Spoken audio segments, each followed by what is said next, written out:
Today we're diving into the art of julienning, a fundamental skill that every cook can master. The julienne cut offers a perfect balance of texture, a delightful crunch without overwhelming the palate. But first, let's break down the process step by step, starting with a carrot. Grab a firm, medium-sized carrot and give it a peel. Then grab a sharp chef's knife and trim off the ends. Cut the carrot crosswise into even lengths. Then with a steady hand, make a vertical cut down the length of the carrot to create a flat, stable surface. Slice lengthwise to create thin planks.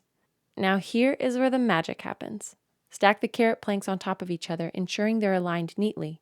Using a controlled motion, slice the stacked planks into matchstick-like strips, aiming for uniformity in size and shape.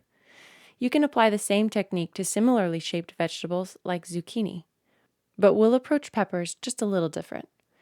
Start by quartering the pepper, then carefully remove the membrane with your knife, using your fingers to pull off the remaining pieces and remove the seeds. Place the pepper on the cutting board with the outer skin facing up and slowly cut thin slices to create your julienne.